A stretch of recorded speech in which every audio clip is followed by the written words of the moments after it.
Audio Jungle. Assalamualaikum warahmatullahi wabarakatuh. Alhamdulillah. Wassalatu wassalamu ala Rasulillah Muhammad ibn Abdillah wa ala alihi wa sahbihi wa man walah. Subhanaka la ilma lana illa ma 'allamtana innaka antal alimul hakim. Rabbi shrah li sadri wa yassir li amri wahlul 'uqdatan min lisani yafqahu qawli, amma ba'du. Alhamdulillah, sama-sama kita hormati, kita sayangi sahibatul bait, keluarga besar Haji Hariri dan Haji Icih. Kita doakan mereka berdua bersama anak mantu. Udah punya cucu? Udah. Anak mantu cucu, semoga selalu berada dalam limpahan rahmat ridha Allah Subhanahu wa taala. Dipanjangkan umurnya, disehatkan badannya, dimudahkan urusannya, kabulkan hajatnya, dibahagiakan hidup dunia akhiratnya. Segenap ustazah, bil khusus Ustazah Mas'adah Al-Haddar dari Tegal, Ustazah Ummi Iha, Ummah Iha, Ustazah Aisyah Alidrus, Ustazah Sela Al-Jufri, para ustazah yang lain kita doakan selalu dalam rahmat ridha Allah Subhanahu wa taala. Semoga selalu berada dalam keberkahan insyaallah. Dan juga semua jamaah yang hadir, baik ibu-ibu, kakak-kakak, adik-adik, anak-anak, yang semoga semuanya dirahmati dan dicintai Allah, disayangi dan disyafaati baginda Nabi besar Muhammad sallallahu alaihi wa ala alihi wasallam. Insyaallah, amin ya rabbal alamin. Itu yang di belakang dari tadi kepalanya gini-gini nih.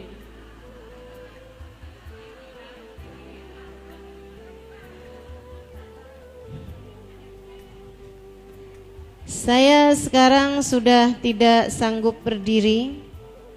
Doakan mudah-mudahan segera diberi kesehatan Allah Subhanahu wa taala. Ini meja boleh saya dudukin enggak? Takut jatuh.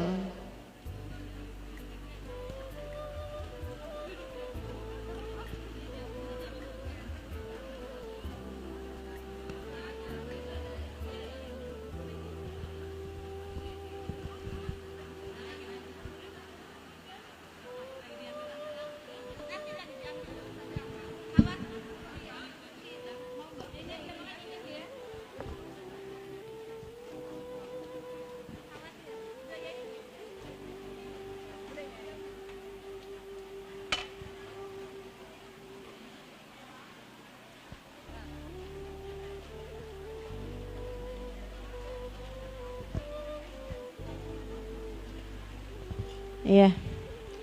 Doakan sehat biar bisa berdiri lagi.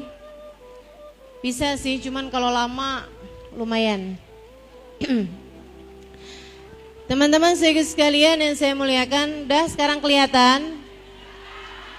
Jangan suruh saya naik di atap ya. Sekalian sekalian yang saya muliakan, hari ini kita dikumpulkan Allah Subhanahu wa taala di majelis ini dalam rangka memperingati Isra dan Mi'raj baginda kita Nabi besar Muhammad sallallahu alaihi wa ala alihi wa sahbihi wasallam.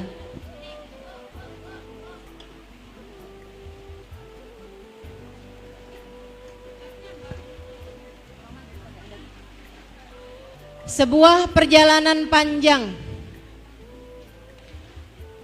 dari Masjidil Haram ke Masjidil Aqsa, dari Masjidil Aqsa ke Sidratul Muntaha, kana qaba qausaini au adna.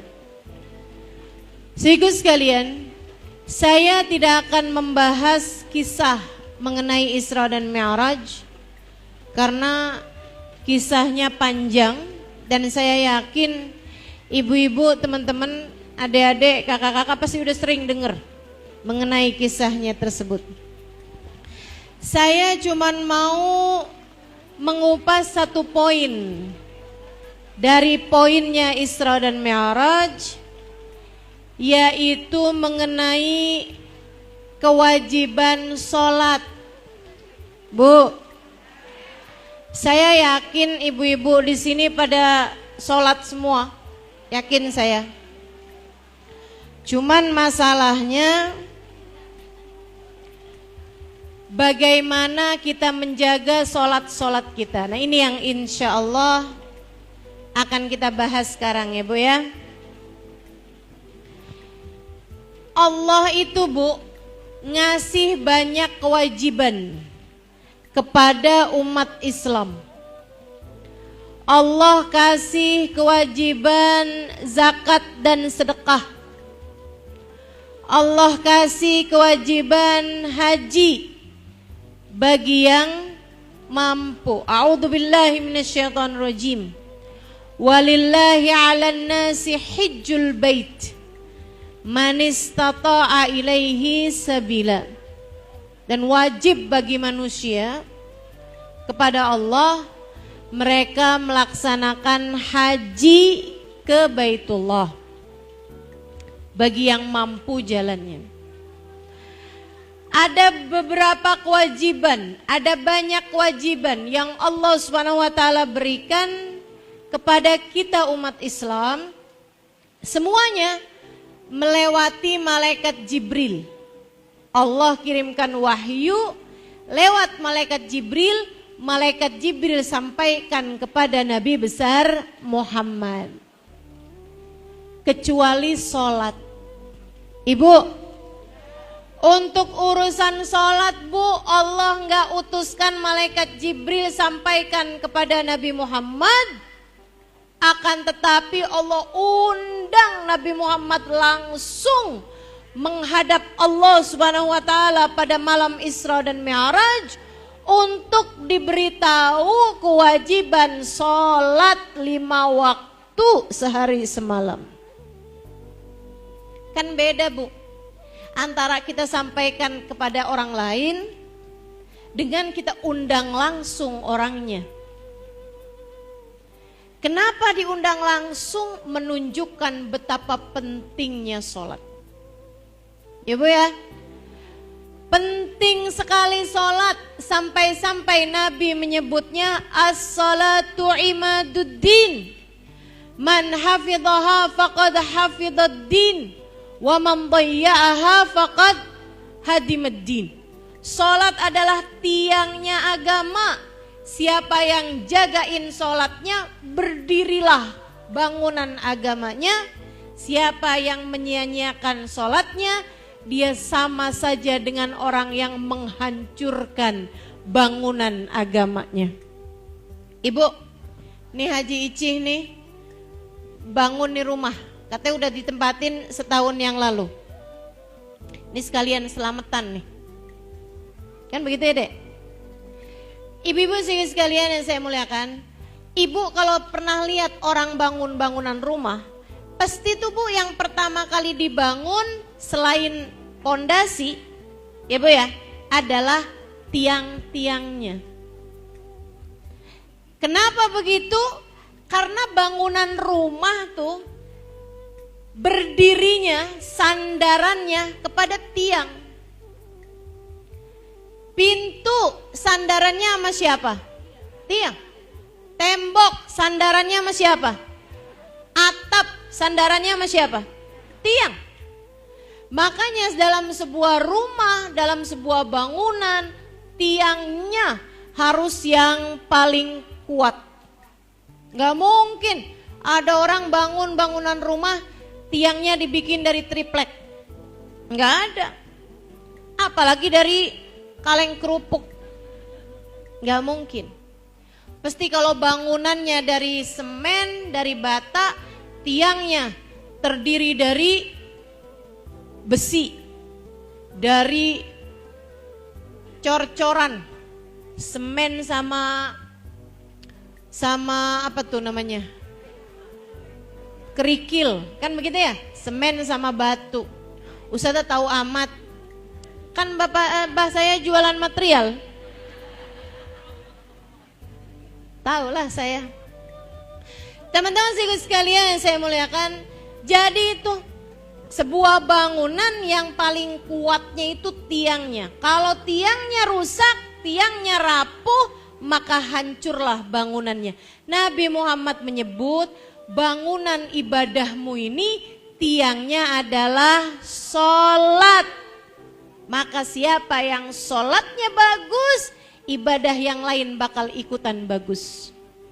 Siapa yang sholatnya gak becus, ibadah yang lain bakalan ikutan hancur, gak becus juga nanti. Makanya yang paling utama adalah sholat. Saya sering bilang tuh sama adik-adik yang pada mau nikah, sama ibu-ibu yang pada punya anak gadis dilamar orang. Jangan pernah mau kawin sama yang enggak sholat. Jangan pernah mau mengawinkan anakmu dengan orang yang enggak sholat. Kenapa gitu? Allah aja dia tinggalin. Apalagi dirimu itu. Allah aja dia tinggalin, Bu, apalagi anak perempuanmu. Tapi dia setengah mati, Ustazah, cinta sama saya. Sekarang tungguin aja. Kalau udah 2, 3, 4, 5 tahun. Orang kalau ninggalin Allah, dia akan meninggalkan apapun dengan mudah. Terutama apabila sudah tidak lagi sesuai dengan keinginan-keinginannya. Maka emang sholat penting banget. Orang yang karena cinta sampai gak peduli orang tersebut sholat apa enggak, kawin aja. Ini cintanya cinta monyet. Dan cinta selain karena Allah ada masa kadaluarsanya. Sebagaimana diawali, dia akan diakhiri. Maka cinta monyet begini nih, Bu, kalau cintanya hilang tinggal monyetnya.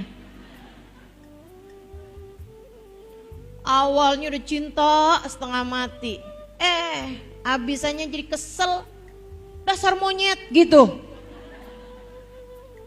Istrinya dimonyet-monyetin ya. Saudara sekalian yang saya muliakan, karena yang namanya sholat itu tiangnya agama kita. Mesti benar sholatnya biar ibadah kita yang lain benar. Makanya sampai-sampai Allah undang langsung Nabi Muhammad untuk kewajiban sholat. Paling penting, ibadah yang gak bisa ditinggalkan. Ya Bu ya? Ibadah yang gak bisa ditinggalkan itu adalah sholat. Ibu, orang kalau sakit tetap harus sholat. Kalau misalnya gak bisa berdiri, wajib sholat dengan duduk. Gak bisa duduk, tidur miring, ngadep kiblat. Kalau misalnya nggak bisa tidur miring juga, telentang. Kalau nggak bisa gerak-gerakin badan, cukup dengan gerak-gerakin kepala. Nggak bisa gerakin kepala sebagai penanda ruku, sujud dan seterusnya, cukup dengan menggerakkan mata. Cukup dengan menggerakkan mata. Allahu Akbar, Sami Allah liman hamidah, Allahu Akbar, gerakin mata. Kalau udah gerakin mata juga nggak bisa Ustazah, ya itu mah disolatin. Sholatin.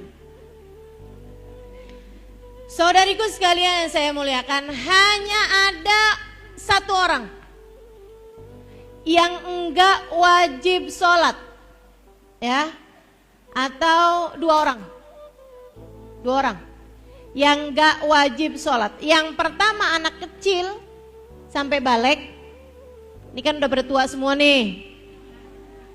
Anak kecil sampai balik itu enggak wajib sholat. Sama yang keduanya orang gila.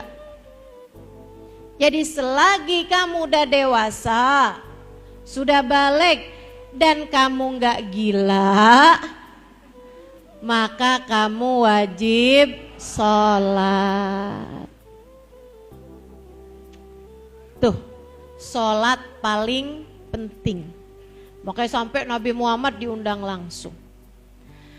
Para ulama menyampaikan alasan yang kedua kenapa sholat yang dipilih oleh Allah Subhanahu wa taala sebagai syariat yang Nabi Muhammad sampai diundang langsung ke atas langit. Kata para ulama, Bu, karena sholat ini mengumpulkan semua ibadah yang lain. Coba lihatin. Ibadah yang lain. Isinya, ibadah yang lain ya. Isinya, kalau haji misalnya, isinya bacaan sama gerakan-gerakan. Kan begitu? Haji itu Bu isinya antara bacaan-bacaan labbaik Allahumma labbaik, labbaik la syarika lak labbaik. Yang belum haji di sini saya doain. Mudah-mudahan Allah kasih kemudahan berangkat haji insyaallah. Kalaupun gak haji bisa berangkat umroh insyaallah. Tapi haji dah ya, mudah-mudahan ya. Saudaraku sekalian yang saya muliakan, isinya gerakan dan bacaan. Gerakannya tawaf, muter, gerakannya lempar jumroh, gerakannya jalan dari Sofa ke Marwah. Sholat juga sama, gerakan dan bacaan. Karenanya dalam sholat mengumpulkan ibadah haji. Ibadah haji pergi ke Ka'bah. Sholat mustaqbilal kiblat. Kiblatnya adalah Ka'bah. Jadi di dalam sholat tuh mengumpulkan ibadah haji. Makanya Bu sampai-sampai para ulama-ulama tuh, para wali-walinya Allah Subhanahu wa taala ada loh. Yang kalau sholat tuh kalau bilang mustaqbilal kiblati, itu Bu bisa lihat Ka'bahnya beneran. Ada tuh para wali-wali yang kayak begitu. Di antaranya seorang perempuan bernama, kalau saya nggak salah, Aisyah binti Umar Muhdar. Ini beliau ibu-ibu sekalian bersaudara nih, kakak-kakak, adik-adik. Beliau umur-umur belasan tahun, 14-15 tahun. Kalau sholat berjamaah sama abang-abangnya, kalau pas lagi takbiratul ihram suka rada lama. Allahu Akbar. Allahu Akbar. Abang-abangnya ngerasa, nih adek kita nih was-was nih. Diaduin ke abahnya. Bah, adek nih bah was-was bah. Kalau sholat rada lamaan, mustaqbilal kiblatnya, kalau sholat terdaman takbiratul ihramnya. Nasehatin bah, panggil sama abahnya. Kamu bener nak, kalau takbir itu berulang-ulang. Iya bah. Kamu was-was. Enggak sih bah. Nah, terus kenapa nak kalau takbir itu berulang-ulang? Dia bilang, mungkin karena yang lain-lain laki-laki kali ya bah. Jadinya pas mustaqbilal kiblati Ka'bahnya kelihatan cepat. Kalau saya mungkin karena saya perempuan barangkali bah. Jadi kalau mustaqbilal kiblati Ka'bahnya nggak cepet kelihatan depan mata saya. Abang-abangnya bengong. Kata abang-abang, jadi kamu kalau mustaqbilal kiblati baru lihat Ka'bah, maksudnya harus lihat Ka'bah baru takbir. Emangnya yang lain nggak gitu? Masya Allah. Jadi dia setiap kali sholat dimanapun tempatnya, Kalau mustaqbilal kiblati, dia harus beneran lihat Ka'bahnya, diperlihatkan Allah kiblatnya, Ka'bahnya, baru dia seolah-olah sholat di hadapan Ka'bah, dia pun kemudian baru melaksanakan takbirnya. Ini dari masih muda udah punya keramat luar biasa. Jadi Bu, yang namanya wali tuh nggak selalu laki-laki, perempuan juga banyak yang jadi wali, namanya waliyah, ya Bu ya. Kalau laki-laki wali, orang yang tercinta di sisi Allah, mencapai derajat kekaromahan, kemuliaan di sisi Allah Subhanahu wa taala. Kalau perempuan namanya waliyah. Gitu. Teman-teman sekalian saya muliakan, sholat mengandung ibadah haji. Sholat ibu-ibu sekalian juga mengandung ziarah kepada Nabi Muhammad. Kita kan kalau pergi ke Mekah, kalau pergi ke Saudi Arabia kan selain ke Mekah, kita juga pergi ke Madinah. Untuk apa ke Madinah? Untuk ziarah kepada Nabi besar Muhammad. Hukumnya apa nih Ustazah? Pergi ke Madinah buat ziarah. Hukumnya sunnah. Tapi sunnahnya muakkad, sunnah yang dikuatkan. Ngapain kamu udah jauh-jauh pergi ke Saudi Arabia tidak berziarah kepada Nabi Muhammad? Ibu ya, kita nih gak kenal agama kalau tidak lewat baginda Nabi besar. Dan subhanallah, sholat kita juga mengandung ziarah kepada Nabi Muhammad. Kapan? Saat tahiyat akhir dan tahiyat awal. Kita bilang at-tahiyatul mubarakatus sholawatut thayyibatu lillah. Ucapan salam kepada Allah Subhanahu wa taala. Habis itu assalamu alayka ayyuhan nabiyyu wa rahmatullahi wa barakatuh. Salam untukmu wahai seorang nabi. Kamu gak bilang ya Allah sampaikan salamku padanya, gak gitu. Kamu bilang salam untukmu wahai seorang nabi. Artinya dalam sholat kita juga berziarah kepada Nabi Muhammad. Kita juga datang menyampaikan salam kita kepada Nabi besar Muhammad sallallahu alaihi wasallam. Maka sebagai orang mukmin, sebagai orang muslim, sebenarnya sulit bagimu untuk sholatmu diterima Allah kalau hatimu kosong dari rasa cinta kepada Nabi besar Muhammad. Sebab sholatmu bahkan tidak sah tanpa kamu mengucap salam kepada Nabi besar Muhammad. Di dalam sholat ada umrohnya, ada hajinya. Dalam sholat ada ziarah kepada Nabi besar Muhammad dengan kamu mengucap salam kepada Nabi. Makanya gak main-main ibu-ibu sekalian. Ada wali, salah satu walinya Allah SWT, namanya Sayyidina Syekh Alwi Khalek Gesam. Nah ini Sayyidina Syekh Alwi Khalek Gesam.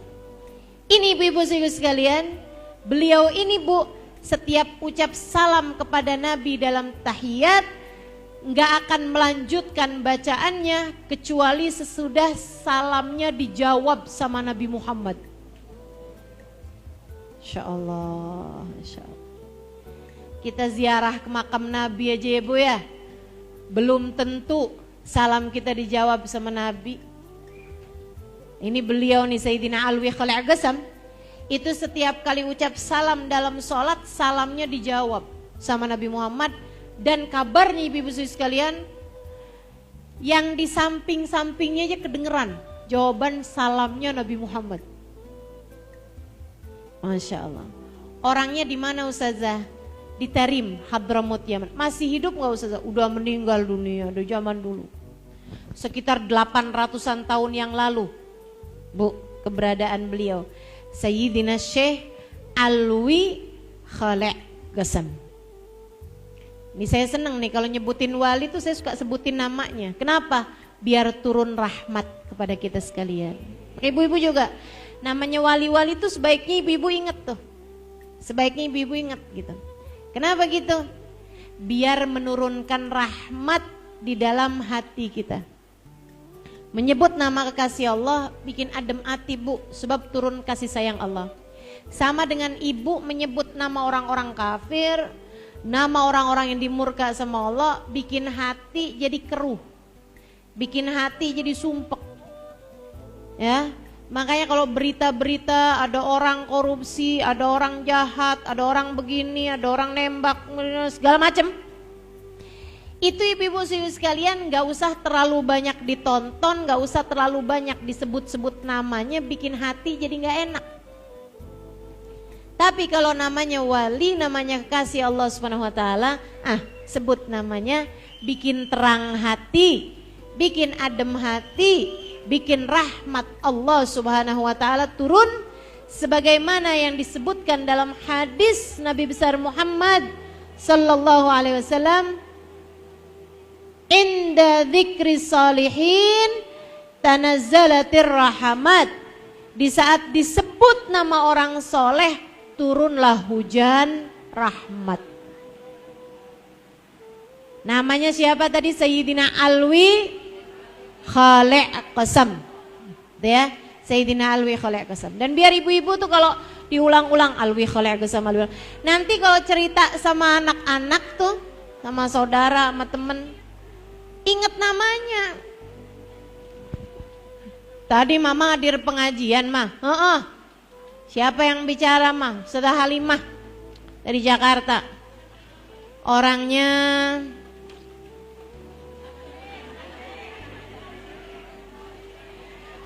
cuman sakit kaki.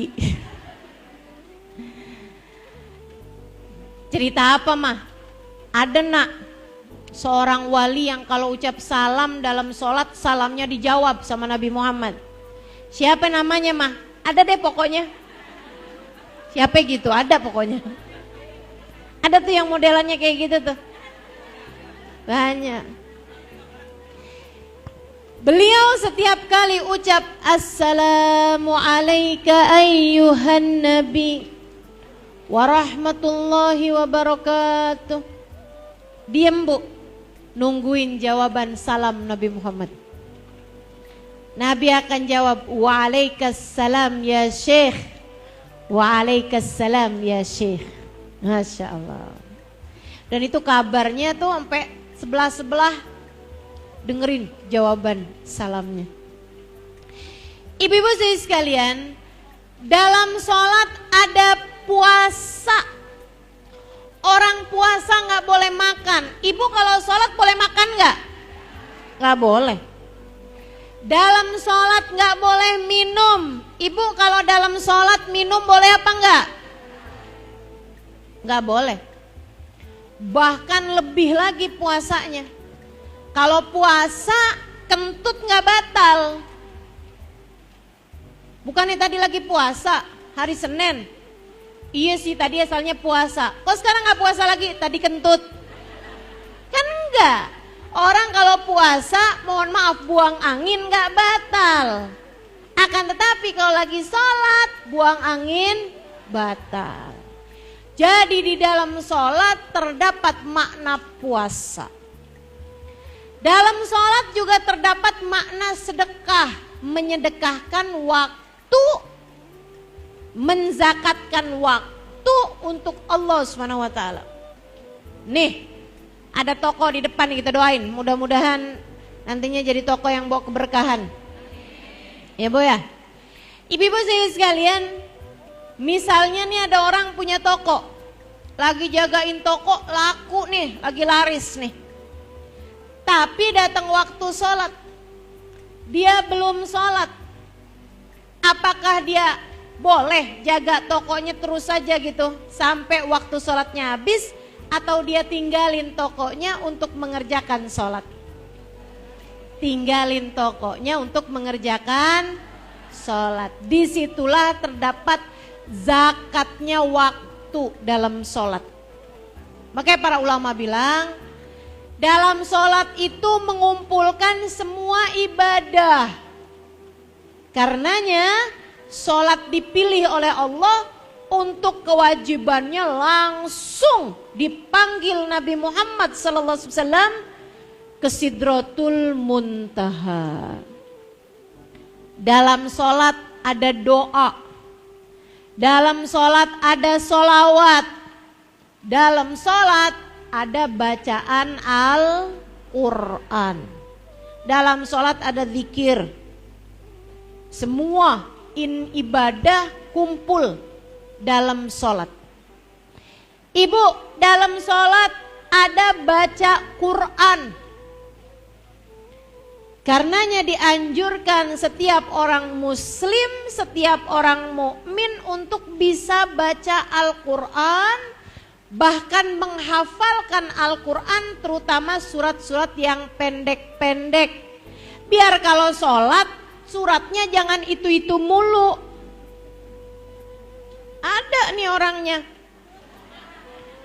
Kalau sholat istiqomah kuliah kulhu, kalau pindah geser kul a'udzu birabbil falaq, kul a'udzu birabbin nas. Sampai malaikatnya pada hafal. Malaikat rokib sama malaikat atidnya sampai udah hafal. Asal dia sholat, malaikat atid bilang sama malaikat rokib, kib kulhu kib. Masya Allah, Masya Allah. Bukan gak bagus Bu, bagus. Surat Al-Ikhlas, salah satu dari surat penting dalam Al-Quran. Akan tetapi jadi salah kalau kamu dalam sholat yang dibaca surat itu terus tanpa melibatkan atau tanpa membaca surat-surat yang lainnya. Dibaca juga dong yang lain-lain. Ibu-ibu sekalian saya muliakan, makanya dihafalin Bu surat-surat tuh. Biar baca, hafal, kalau bisa difahamin maknanya. Biar kita bisa khusyuk saat bacanya. Ustazah habisnya gimana ya Ustazah? Suka keliru-keliru. Bismillahirrahmanirrahim. Wal 'asr. Innal insana lafi khusr. Illa alladhina amanu wa 'amilus salihati wattawasaw bil haqq. Benar itu ya? Illa alladhina amanu wa 'amilus salihati falahum ajrun ghairu mamnun. Kayaknya nggak gini nih, salah di mana gitu kan? Dah, Bismillah, hafalin yang benar, biar surat-surat yang dibaca bagus. Dan Bu, sebagai muslimah, sebagai mukminah, wajib buat belajar baca Al-Quran. Jangan sampai ada di antara kita umurnya sudah berumur nggak mau belajar baca Al-Quran, akhirnya meninggal dunia nggak sempet bisa baca Quran. Bu, malu sama Nabi Muhammad. Nabi itu diturunkan kepadanya Al-Quran. Nabi ninggalin buat kita Al-Quran dan sunnah-sunnahnya. Maka jangan sampai kita meninggal dunia ngaku cinta sama Nabi Muhammad tapi baca Al-Quran aja nggak bisa gitu. Kalau kamu matanya emang nggak awas, nggak bisa baca, ada alasan. Kamu buta misalnya, ada alasan. Lah kamu terang, nonton TV bisa, baca huruf apa tuh namanya, Latin bisa, bahkan mungkin baca huruf Cina aja ada yang bisa. Giliran baca Al-Quran gak bisa. Kayak apa kalau sampai kamu menghadap Nabi besar Muhammad?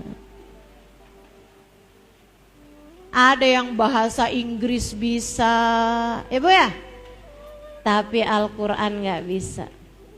Saya ingat umi saya almarhumah, 3 bulan 10 hari, 100 hari kemarin itu ya, tanggal 22 dari kewafatan beliau.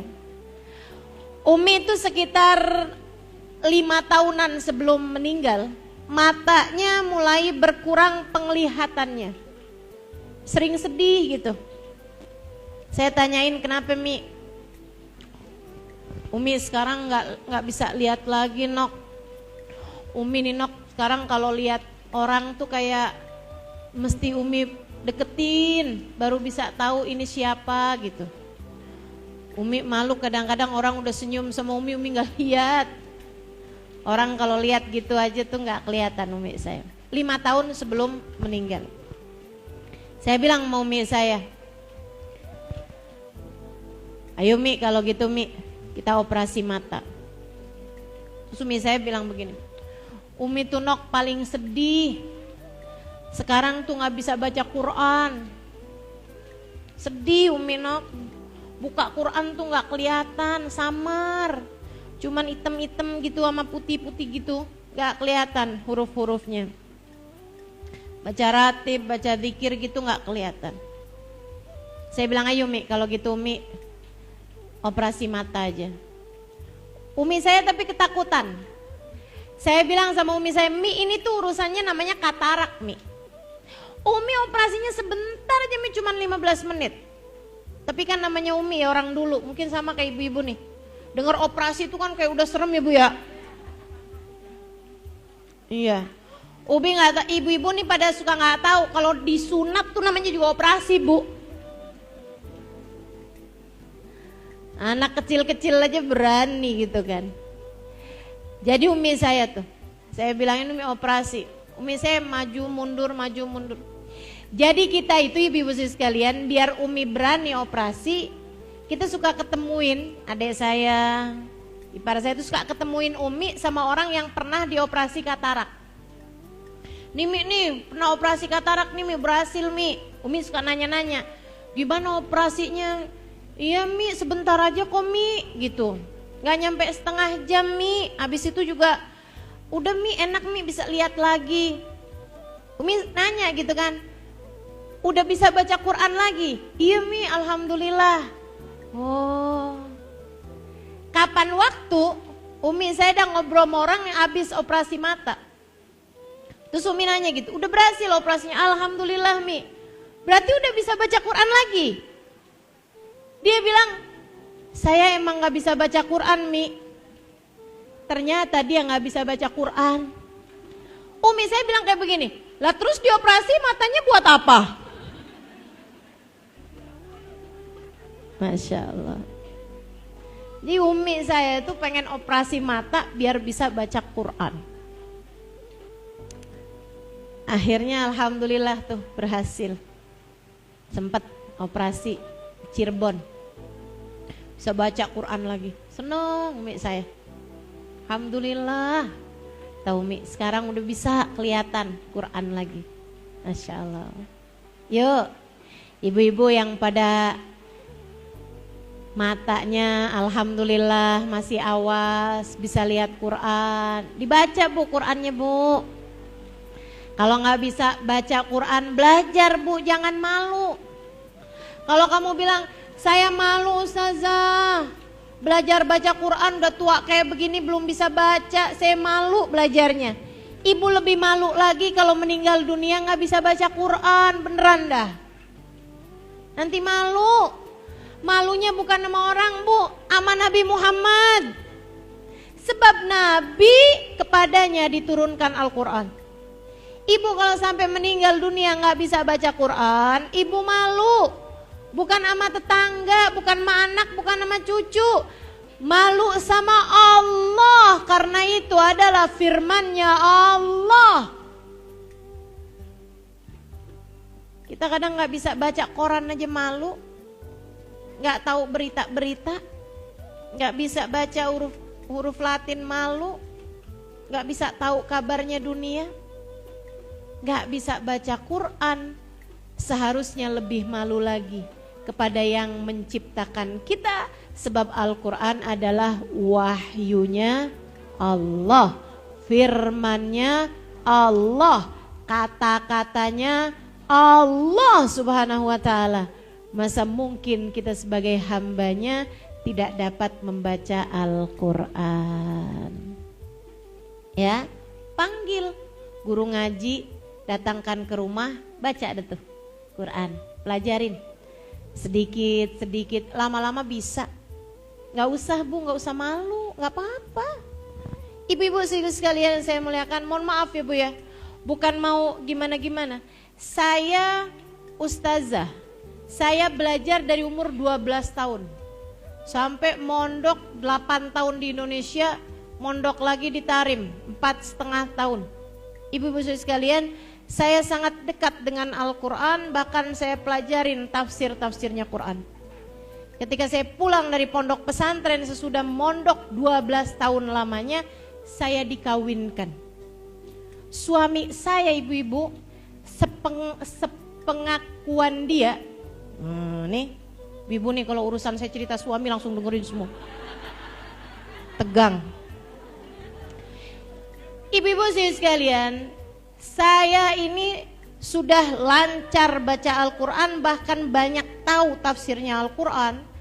Ketika saya menikah ibu-ibu sekalian, ada satu kejadian nih. Di Indramayu sini, saya baru beberapa hari menikah sama beliau nih, suami saya. Beliau lagi ada di tempat tidur, saya di bawah baca Quran. Beliau lagi kayak masih tiduran gitu ya. Saya di bawah, saya lagi baca Quran. Saya baca Qurannya, saya kerasin suaranya. Dia bangun tidur, kedengeran saya baca Quran, dia merosot turun. Terus dia bilang gini, kamu hafal Quran ya? Saya bilang enggak. Kamu bacanya cepet banget, hafal Quran pasti. Saya bilang enggak, ini kok orang disuruh maksa. Dia tutupin Quran saya tuh, sebagian ayat-ayatnya. Saya tetap bisa baca, yang ditutupin bukan yang saya baca. Terus dia bilang, kamu pasti hafal Quran. Saya bilang, enggak, saya enggak hafal Qurannya. Kamu bacanya cepet banget. Ya saya udah biasa baca dari kecil. Saya bahkan duluan bisa baca Al-Quran daripada baca huruf Latin. Abah saya taruh saya di guru ngaji, belajar ngaji dari kecil. Terus dia bilang, saya gak pernah dengar orang baca lebih cepat dari kamu, kata suami saya. Saya bilang, ya alhamdulillah, saya udah biasa bacanya dari kecil. Terus dia bilang gini, kamu tau gak, saya terakhir baca Al-Quran zaman saya SMA. Dia menikah sama saya itu umur 37 tahun. Orang SMA umur 17 tahun. Lebih dari setengah umurnya dia gak baca Quran. Saya tanyain sama dia, tapi kamu muslim kan? Teman-teman sekalian yang saya muliakan, abis itu dia punya semangat untuk kembali dekat dengan Al-Quran. Dia belajar baca lagi Bu, lancarin lagi. Terus dia belajar baca terus gitu. Sampai alhamdulillah sekarang sudah sangat lancar bacanya. Dan dia memutuskan untuk gak akan tidur malam sebelum membaca Al-Quran. Ibu-ibu sekalian, cerita ini saya sampaikan kepadamu bukan mau jelek-jelekin suami saya. Suami saya cakep soalnya. Akan tetapi untuk membuatmu, suami saya ini loh gak baca Quran berpuluh tahun, gitu kan? Dia bisa punya istri ustazah. Artinya enggak jadi soal Bu, jangan malu. Dengan syarat tetaplah belajar. Ibu ya, tetap baca. Ustazah saya tuh males baca Quran. Kenapa? Karena enggak lancar. Ya kalau enggak dibaca kapan lancarnya? Memangnya ada cara melancarkan membaca Al-Quran kecuali dengan membacanya? Kalau kamu sering bacanya lama-lama lancar. Gitu kan? Nah tuh suami saya sekarang udah lancar Bu bacanya. Meskipun belum selancar saya, ntar lama-lama kali lancaran dia. Bisa aja. Jadi ibu-ibu sekalian seperti itu ya. Dalam sholat terdapat baca Quran. Kita baca tuh Qurannya, kalau bisa sambil difahamin bacaan-bacaannya, maknanya gitu, biar sholat kita lebih khusyuk. Sholat satu tiangnya agama, paling penting. Itu sebabnya kenapa Nabi Muhammad dinaikkan Allah Subhanahu wa taala menghadap Allah secara langsung untuk kewajiban sholat. Tidak diperlakukan kepada kewajiban-kewajiban yang lainnya. Yang kedua, ibu-ibu sekalian saya muliakan, kenapa sholat yang Nabi Muhammad dipanggil langsung menghadap Allah? Karena dalam sholat terdapat semua makna ibadah, kumpul semuanya dalam sholat. Kemudian yang ketiga, kenapa sholat yang dipilih Allah untuk Nabi Muhammad menghadap langsung? Karena di dalam sholat terdapat makna penghadapan kepada Allah. Makanya Nabi ngadep Allah Subhanahu wa taala secara langsung, karena sholat kita tuh kayak bagian dari kita ngadep Allah Subhanahu wa taala. Nabi ngadep sama Allah. Itu sebelum ngadep sama Allah di Sidratul Muntaha, malaikat Jibril yang bertugas sebagai tour guide. Tour guide tuh kalau kita bepergian ada pimpinan rombongan. Kayak pemandu perjalanan. Kalau kayak ibadah haji, ibadah ini namanya mutawif ya Bu ya. Malaikat Jibril nih jadi pemandunya. Segitu aja malaikat Jibrilnya nyerah. Hahuna ya Rasulullah, saya hanya dapat mendampingimu sampai sini wahai Rasul. Ketika habis lihat surga, habis lihat neraka, habis ketemu para nabi, habis ketemu sama malaikat-malaikat, habis jumpa Israel, semua nih udah lewat semuanya. Malaikat Jibril pamitan, di sini aja nih Rasul, yang sesudahnya silahkan lanjutkan perjalananmu seorang diri. Ya Jibril, afi mithli hadzal makan tarakal habib habibah. Wahai Jibril, apakah di tempat terasing semacam ini kekasih meninggalkan kekasihnya? Katanya kamu sayang sama saya Jibril, kok saya ditinggalin? Kata malaikat Jibril, bukan gak sayang, bukan gak cinta. Malana illa lahu maqamu ma'lum. Kami wahai Rasul hanya memiliki tempat yang terbatas. Kalau saya melangkah selangkah aja lagi terbakar jasad saya wahai Rasulullah. Tenang wahai Rasulullah, engkau tidak akan melakukan perjalanan sendirian. Engkau akan dipandu Allah Subhanahu wa taala. Engkau akan dipertemukan dengan Allah. Saya hanya dapat berpesan padamu wahai Rasulullah, nanti kalau ketemu sama Allah jangan lupa ucap salam. Karena orang tuh kadang-kadang kalau ketemu sama yang dikagumi lupa ucap salam, teriak-teriak aja tuh. Gitu kan. Panik, sampai adik-adik tuh loh, ada yang ketemu sama artis Korea di sana tuh di Jakarta di bandara, ada yang pingsan. Saya nggak tahu karena seneng atau karena belum sarapan. Sampai pingsan tuh kan. Nah ini Allah, Nabi Muhammad mau berjumpa dengan Allah. Jadi malaikat Jibril pesenin, jangan lupa ngucap salam nanti wahai Rasulullah.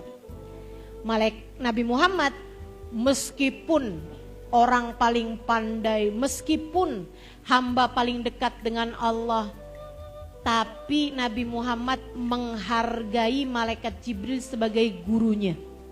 Sehingga Nabi Muhammad bertanya, kaifa uhayyi ya Jibril, bagaimana caraku mengucap salam kepada Allah wahai malaikat Jibril? Malaikat Jibril menjawab, kul at-tahiyyatul mubarakatus sholawatut thayyibatu lillah. Ucapkan nanti kalau ketemu sama Allah, at-tahiyyatul mubarakatus sholawatut thayyibatu lillah. Enggak lama Nabi pun diperjalankan, melintasi hijab demi hijab, melewati langit demi langit, melewati semesta demi semesta, melewati alam demi alam, melintasi arsy, melintasi kursi yang kata Allah wasi'a kursiyuhus samawati wal ard, kursinya lebih luas daripada langit dan bumi, melintasi rafrafil ahbar, melewati Lauhil Mahfud sampai di Sidratul Muntaha, wa kana qaba qausaini au adna. Sampai di Sidratul Muntaha. Itu ibu-ibu, sidrah itu artinya puncak. Muntaha itu artinya paling ujung, paling tinggi. Jadi udah puncak paling tinggi pula. Tempat yang gak pernah ada yang sampai sebelum dan sesudah baginda kita Nabi besar Muhammad Sallallahu Alaihi Wasallam. Tempat tertinggi yang pernah ada. Ustazah, bukannya Allah gak bertempat? Betul, Allah tidak bertempat. Jadi jangan kamu pikir Allah berada di Sidratul Muntaha, enggak. Allah tidak bertempat, Allah tidak berarah. Tapi Nabi Muhammad perlu tempat, perlu arah. Sebab Nabi Muhammad makhluk, nabinya perlu tempat buat ketemu sama Allah. Sama kayak Nabi Muhammad, Nabi Musa saat bincang-bincang dengan Allah Subhanahu wa taala, bincang-bincangnya di mana? Di Bukit Sinai. Bukan berarti Allah ada di Bukit Sinai. Tapi itu adalah tempat yang dipilih Allah untuk berbincang dengan Nabi Musa. Demikian pula dengan Sidratul Muntaha, tempat yang dipilih Allah untuk bincang sama Nabi Muhammad. Begitu nyampe ketemu sama Allah, Nabi Muhammad sujud kepada Allah Subhanahu wa taala di Sidratul Muntaha. Makanya Nabi ini Bu, salah satu julukan, salah satu nama Nabi Muhammad Sayyidus Sajidin, pimpinan ahli-ahli sujud, pimpinan orang yang selalu sujud kepada Allah. Nabi Muhammad, Nabi ini orang satu-satunya yang diizinkan Allah untuk sujud di Sidratul Muntaha. Nanti juga gitu, di akhirat nanti ibu-ibu sekalian, Nabi Muhammad satu-satunya orang yang diizinkan Allah untuk sujud di padang mahsyar. Nabi Muhammad satu-satunya orang yang akan sujud di pintu surga untuk minta keselamatan umatnya. Nabi Muhammad Sayyidus Sajidin, pimpinan ahli sujud kepada Allah. Karenanya ibu-ibu saudara sekalian, kamu kalau kepengen deket sama Allah, sujudlah. Perbanyaklah sujud, perbanyaklah sholat. Sujud dalam sholat ya Bu ya. Kamu kalau kepengen deket sama Nabi Muhammad, juga perbanyaklah sujud sama Allah SWT. Karena dengan begitu kamu sedang menyambungkan hatimu dengan imammu yaitu Nabi Muhammad, dan kamu sedang menyambungkan hatimu dengan Tuhanmu, penciptamu yaitu Allah Subhanahu wa ta'ala. Nabi Muhammad sujud langsung di hadapan Allah ibu-ibu sekalian. Sampai ketika dirasa sujudnya sudah cukup, Nabi Muhammad duduk dengan duduk tawarruk. Duduk tahiyat akhir. Bu tahu kan? Ya Bu ya? Memberdirikan telapak kaki kanan, memasukkan telapak kaki kiri di bawahnya telapak kaki kanan, kan gitu ya? Kemudian kita duduk di atas tanah, maksudnya di atas bumi. Itu duduk tawarruk. Itu ibu-ibu sekalian, duduk yang paling tawadu. Duduk tawarruk nggak enak kalau dongak. Coba deh liatin, cobain. Kita tuh kalau duduk tawarruk pasti menunduk. Nggak enak aja kalau kayak gini gitu. Duduk tawarruk. Kalau duduk tahiyat awal, kalau duduk di antara dua sujud, duduk bersila masih enak. Kalau dangak ya Bu ya, kalau membusungkan dada. Tapi kalau duduk tawarruk tuh nggak enak, nggak pas gitu. Pasti langsung menunduk kita gitu. Karena itu memang jalsatul abad inda maulah, duduknya seorang budak di hadapan tuannya. Dan itu duduk yang dipilih Nabi Muhammad saat di Sidratul Muntaha, ketika dipertemukan dengan Allah Subhanahu wa ta'ala. Saat itulah Nabi Muhammad mengucapkan salam yang diajarkan malaikat Jibril. Nabi Muhammad bilang, At-tahiyyatul mubarakatus salawatut thayyibatu lillah. Segala penghormatan, segala kebaikan, segala solat, segala doa, kami persembahkan hanya kepadamu ya Allah. Bu, kalau ada yang nanya gini, Ustazah kenapa salamnya Nabi Muhammad tuh nggak Assalamualaikum ya Allah? Kayak kita ucap salam sama orang kan? Kalau saya ucap salam sama ibu kan, Assalamualaikum Bu. Waalaikumsalam, kan gitu ya? Kenapa kok Allah itu at-tahiyatul mubarakatus salawatut thayyibatulillah? Kenapa enggak Assalamualaikum ya Allah? Karena arti Assalamualaikum tuh semoga keselamatan dari Allah diperuntukkan kepadamu. Nah kalau kita ucap salam sama Allah bahasanya kayak gitu, ya Allah semoga keselamatan dari Allah untukmu ya Allah, kan enggak pas ya Bu? Makanya bentuknya salamnya enggak gitu, tapi at-tahiyatul mubarakatus salawatut thayyibat. Segala penghormatan kami hanya teruntuk padamu ya Allah. Segala amal ibadah yang berhasil kami lakukan, kami mempersembahkannya untukmu ya Allah. Segala kebaikan-kebaikan semuanya kami haturkan kepadamu ya Allah. Bahkan semua doa, semua pinta kami hanya melakukannya, hanya memintanya kepadamu ya Allah. Gitu. Itu arti at-tahiyatul mubarakatus salawatut thayyibat lillah. Ibu, Nabi Muhammad nih Bu ya, ketemu langsung sama Allah. Sujud langsung di hadapan Allah. Ucap salam kepada Allah. Kayak apa bahagianya Nabi Muhammad, ditambah dengan Allah jawab salamnya dengan mengatakan Assalamu alayka ayyuhan nabi wa rahmatullahi wa barakatuh. Salam untukmu wahai seorang nabi, rahmat serta keberkahan dariku Allah senantiasa tercurah atasmu wahai seorang nabi. Senengnya kayak apaan tuh Bu tuh? Kita aja kalau ketemu sama yang kita kagumi, yang kita cintai, yang hati kita selalu mengingat dia, pantas-pantasnya yang gak ingat sama siapa-siapa kan. Bahagia tak terkira Nabi Muhammad pada saat itu. Tapi meskipun begitu ada yang tidak dilupakan oleh Nabi Muhammad.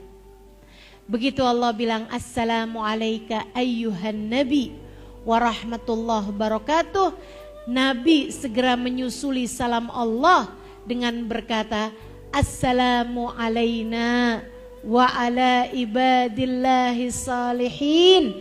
Terima kasih ya Allah atas salammu untukku.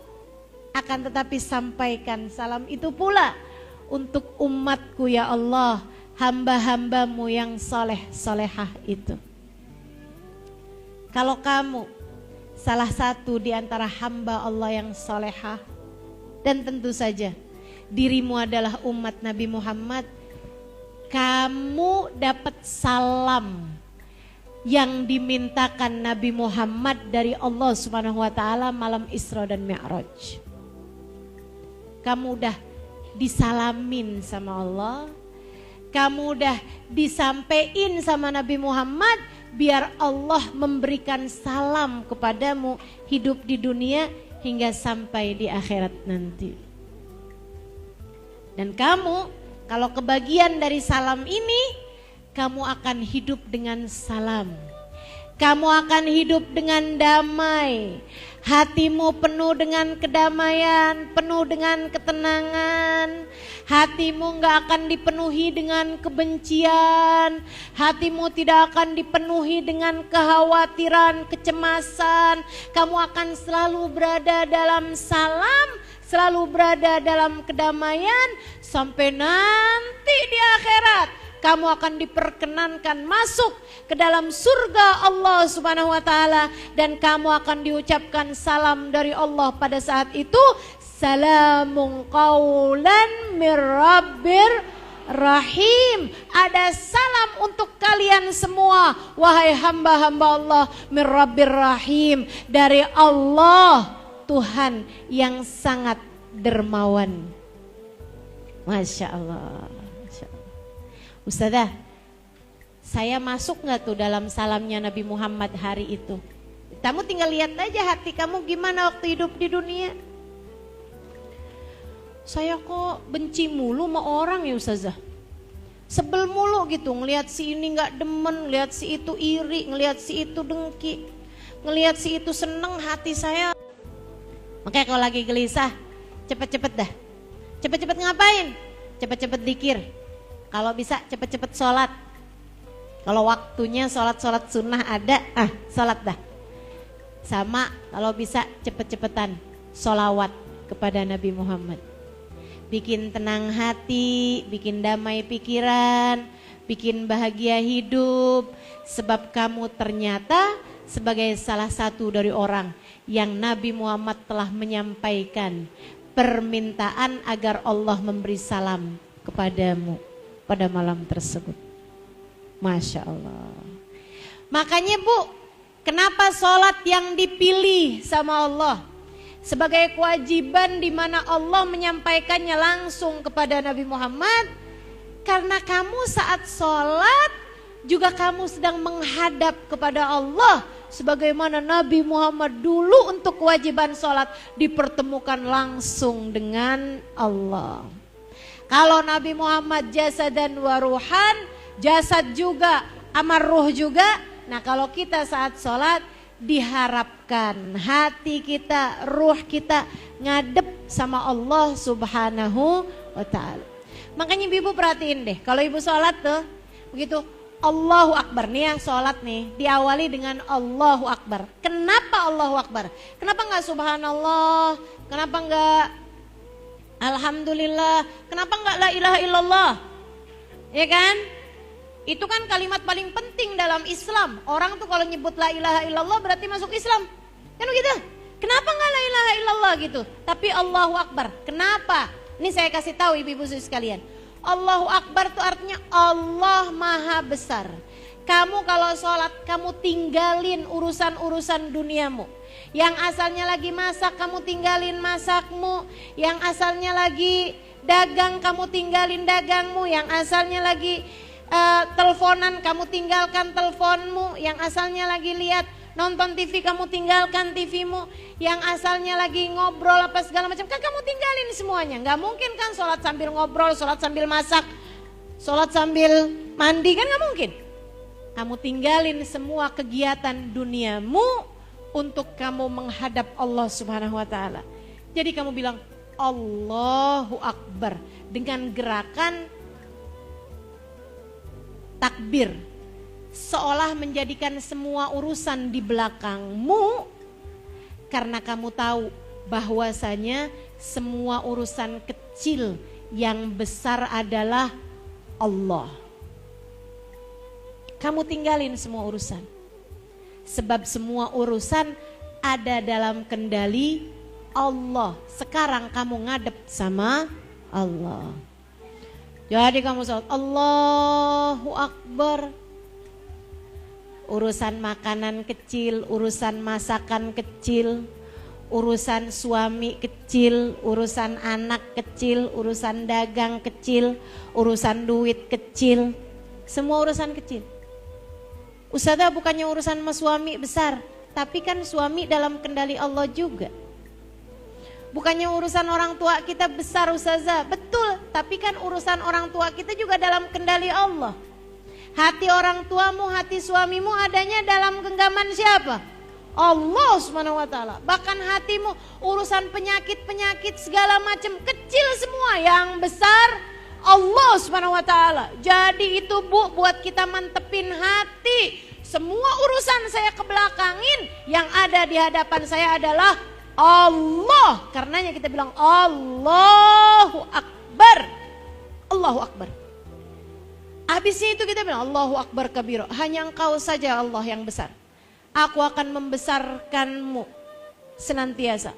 Walhamdulillah katsira. Aku berterima kasih yang banyak padamu ya Allah. Masih dijadikan Islam, masih dijadikan mukmin, cinta padamu, makasih Allah masih bisa sholat. Alhamdulillah katsira. Subhanallah bukrata wasila. Aku akan bertasbih padamu sepanjang siang dan malam. Inni wajjahtu wajhi lilladzi fataras samawati wal ard. Aku hadapkan diriku ya Allah, ngadep Sama kayak Nabi Muhammad malam Isra Mi'raj ngadep sama Allah. Kita bilang dalam sholat kita, Inni wajjahtu wajhi, ya Allah aku hadapkan wajahku yang hina dina belepotan dosa ini, yang penuh dengan kehinaan-kehinaan ini, yang selalu mengerjakan perbuatan dosa ini, yang gak ngerti-ngerti keagungan Allah, yang gak ngerti-ngerti kemuliaan Allah ini. Meskipun dengan belepotan dosa, meskipun dengan banyak noda aib dosa-dosa, kami tetap memberanikan diri menghadap kepadamu ya Allah. Inni wajjahtu wajhi lilladzi fataras samawati wal ard, kepada Engkau yang menguasai langit dan bumi.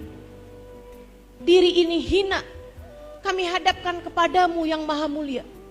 Hanifah, karena saya menginginkan kebaikan. Muslimah, karena saya muslim, karena saya mukmin. Wa ma ana minal musyrikin, saya tidak pernah ragu-ragu kepadamu ya Allah. Kemudian kita perbaharui ikrar kehidupan dalam sholat kita. Inna sholati wa nusuki wa mahyaya wa mamati lillahi rabbil alamin. Ya Allah, sholat saya ini, bahkan bukan hanya sholat yang ini, semua ibadah saya ya Allah.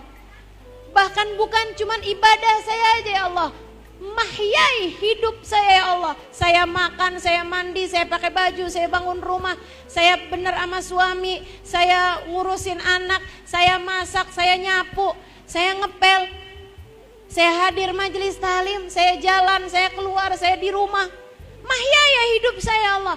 Wa mamati, bahkan mati saya sekalipun ya Allah, lillahi rabbil alamin, saya persembahkan hanya untukmu ya Allah.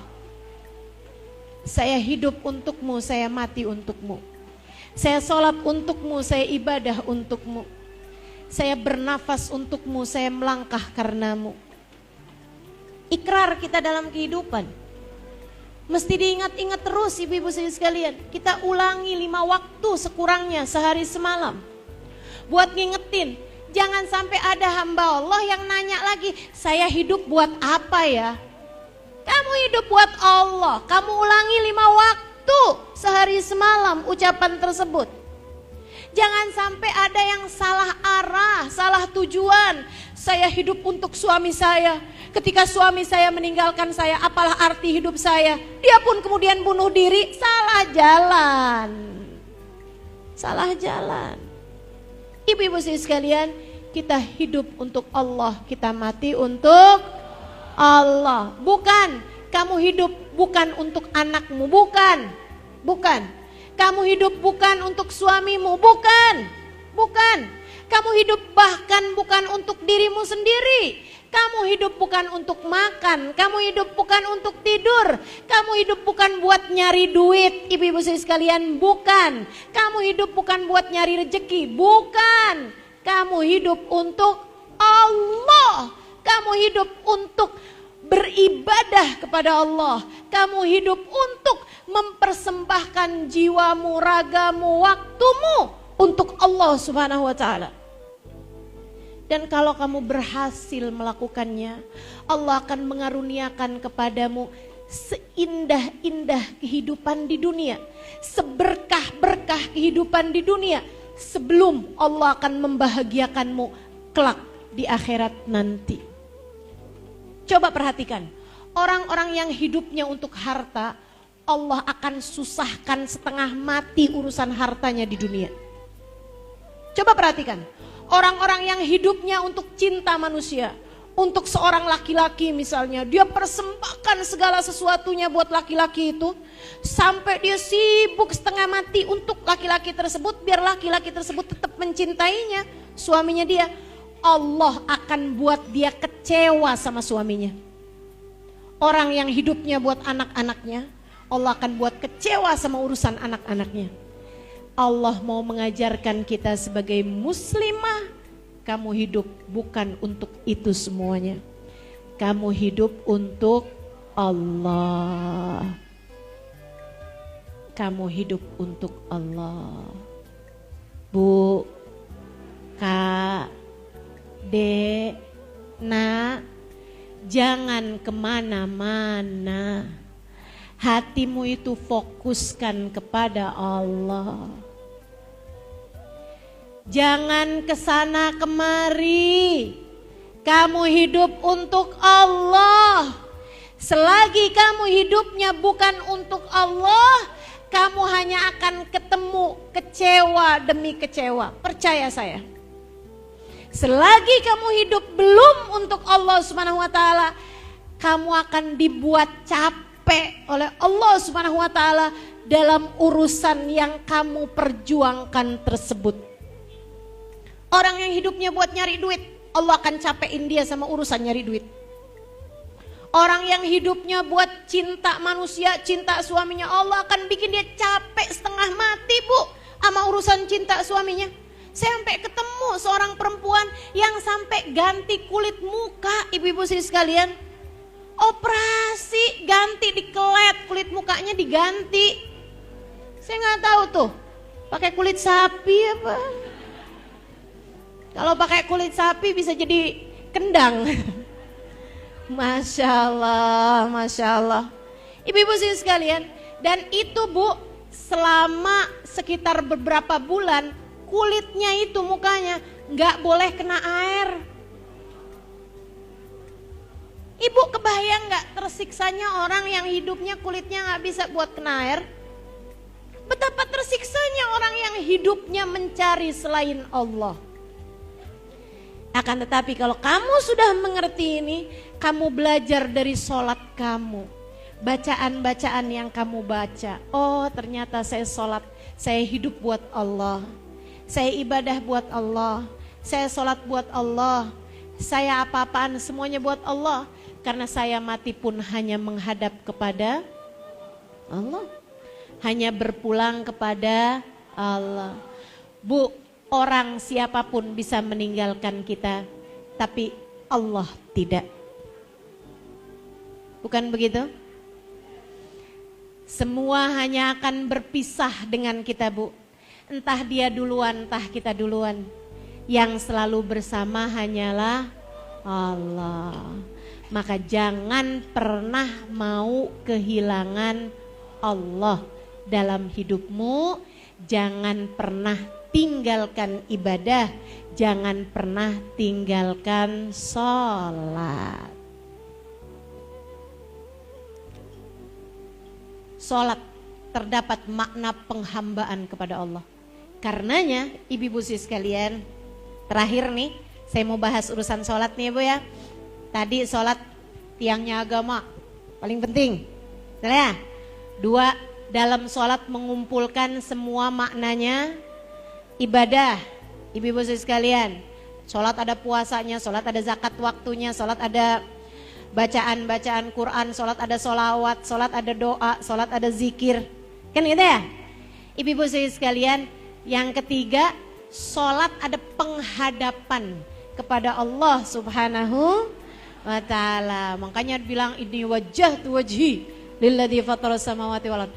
Di tahiyat kita ucap salam kepada Allah, penghadapan kepada Allah, dan kita ucap salam kepada Nabi Muhammad, ziarah penghadapan kepada Nabi besar Muhammad sallallahu alaihi wasallam sebagai imam kita dalam kehidupan.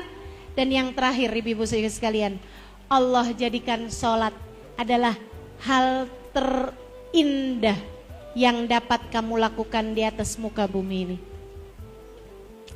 Nggak ada hal lebih penting, nggak ada hal lebih indah, nggak ada hal lebih bagus yang dapat kamu lakukan di atas muka bumi ini melebihi sholat.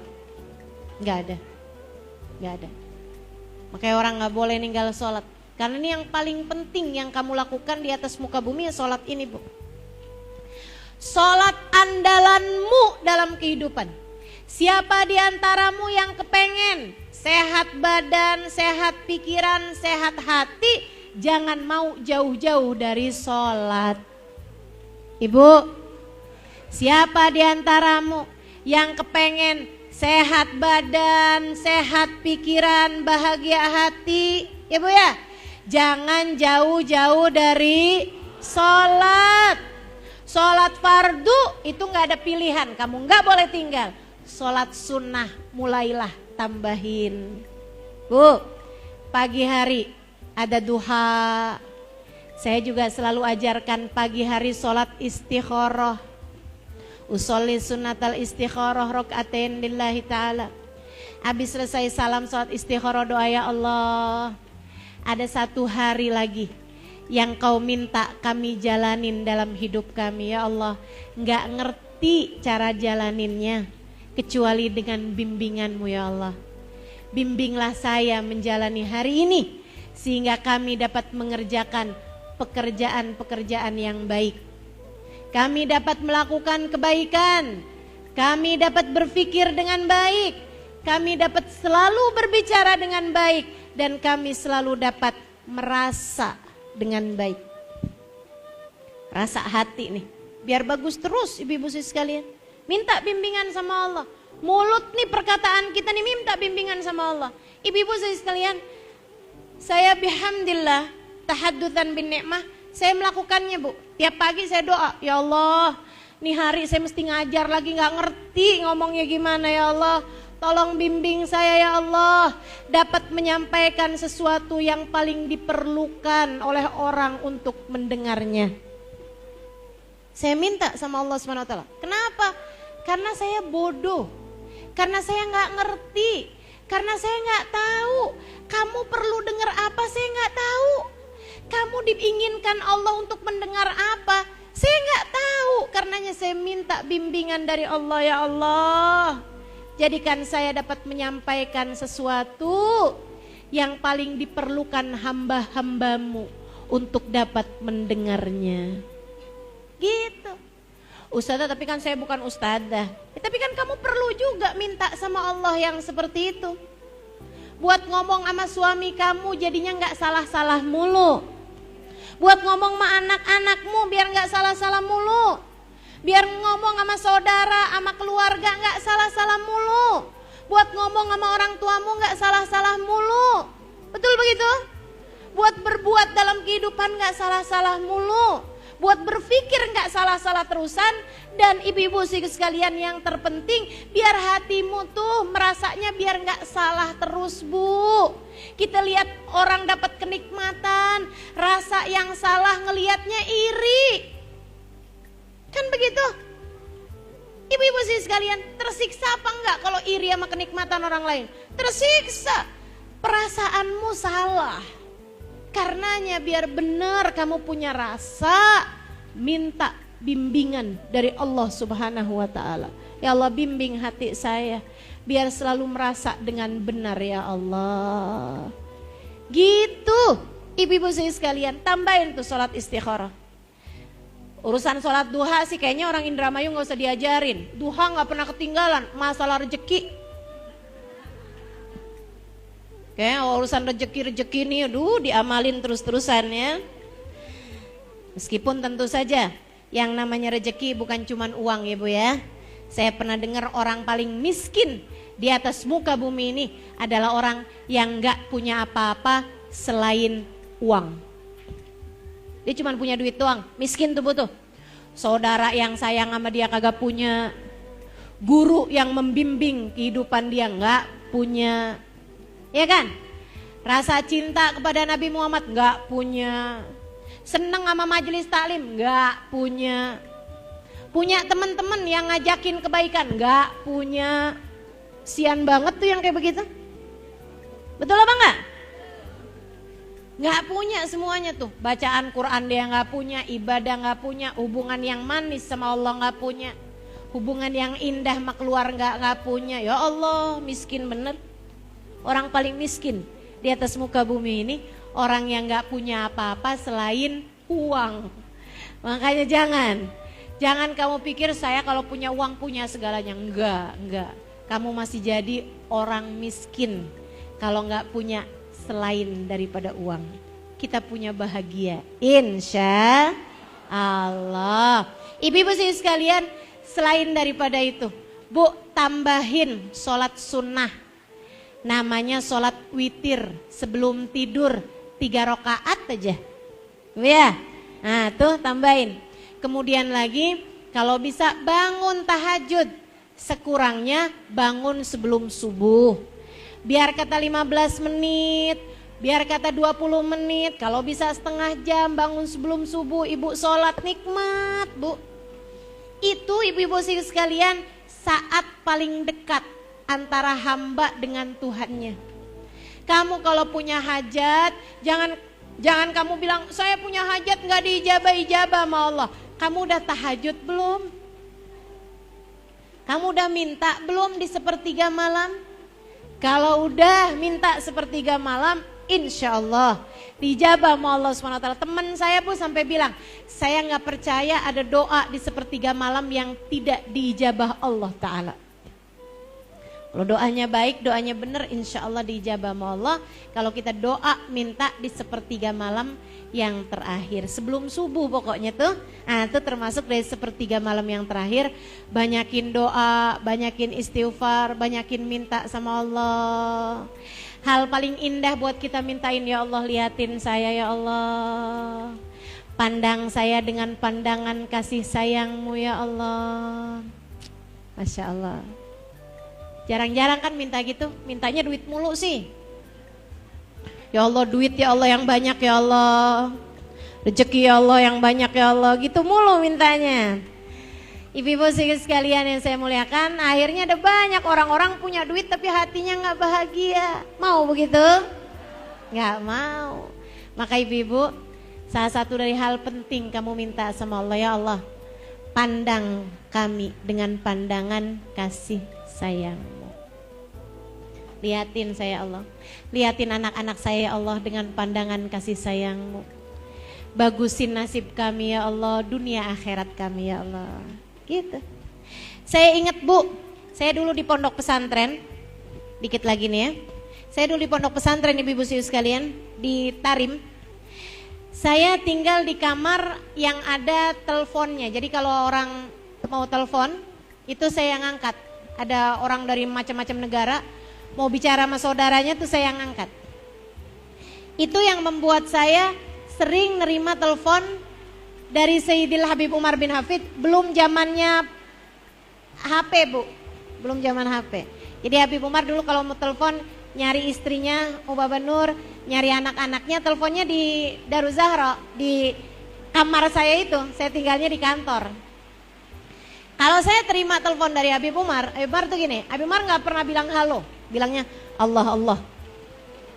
Selalu ingat sama Allah ya bu ya, selalu zikir Allah Allah. Itu dari suaranya saya udah tahu kalau itu Sayyidil Habib Umar bin Hafid, guru saya. Saya selalu pakai itu kesempatan untuk minta doa, nggak minta uang bu, minta doa. Saya bilang, "Daili ya Habib." Habib biasanya akan bilang gitu kan, tolong carikan istri saya atau Nur indakum gitu. Akan nanya seperti itu, apakah Nur ya ibu guru kami Baba Nur ada di sana, ada di Zahra apa enggak gitu. Nah saya akan bilang, akan saya panggilkan Habib kalau memang ada gitu. Kalau enggak ada ya saya akan bilang beliau tidak ada di sini. Tapi saya akan pakai kesempatan buat ida'ili ya Habib, doakan saya. Ibu-ibu sekalian, dari banyak kali saya minta doa sama Habib Umar bin Hafid, beliau selalunya paling sering mendoakan saya itu seperti itu. Allah yanzur ilaina wa ilaikum bi'ain rahmatih. Semoga Allah selalu memandang kalian dengan pandangan kasih sayangnya. Saya sampai lama gitu mikir, Habib kenapa ya kalau saya mintain doa selalu doanya kayak begitu. Ternyata ya karena memang bu, dipandang Allah dengan pandangan kasih sayang itu penting. Orang kalau udah disayang sama Allah bu, Masya Allah, enak aja hidupnya. Ya bu ya, punya suami gak punya suami enak aja hidupnya. Orang kalau disayang sama Allah Subhanahu wa taala, ibu-ibu sekalian, mau cakep mau jelek enak aja hidupnya. Mau kaya mau gak kaya enak aja hidupnya. Orang kalau udah disayang sama Allah bu, Masya Allah, enak hidupnya ibu-ibu. Ini baru di dunia, apatah lagi di akhirat. Lebih-lebih lagi kalau di akhirat disayang sama Allah SWT. Bebas urusan bu. Kubur enak, mahsyar enak, di mana-mana enak. Maka ibu-ibu bangun di waktu malam. sholat tahajud, minta sama Allah, ya Allah, pandanglah saya dan seluruh keluarga saya, orang-orang yang saya sayangi dengan pandangan kasih sayang. Ibu, kalau ada yang lagi sakit-sakit, doa saat sujud, itu adalah andalan kita agar Allah Subhanahu wa taala mengaruniakan apa yang menjadi hajat-hajat kita, insya Allah. Tuh dia tuh pentingnya sholat. Mudah-mudahan kita semuanya dijadikan Allah seperti mana doanya Nabi Allah Ibrahim alaihissalam, Rabbi ja'alni muqimas shalah wa min dzurriyyati Rabbana wa taqabbal du'a. Rabbi ja'alna muqimis shalah wa min dzurriyyatina Rabbana wa taqabbal du'a. Rabbi ja'alna muqimas shalah wa min dzurriyyatina Rabbana wa taqabbal du'a. Ya Allah, jadikanlah kami semua orang-orang yang dapat menjaga salat-salat kami, dapat menjaga ibadah-ibadah kami, dapat menjadi hamba-hambamu yang salehah. Ya Allah, ala hadhihi niyah, jangan biarkan seorang pun di antara kami meninggalkan salat. Jangan biarkan seorang pun dari keluarga kami meninggalkan sholat. Jadikanlah kami orang-orang yang mampu menjadikan sholat kami sebagai tiang yang kokoh dalam kehidupan kami. Ala hadhihi niyah wa bikulli niyatin salihah jami'ah syamilah ila hadratin Nabi Muhammad sallallahu alaihi wa alihi wasallam. Al-Fatihah.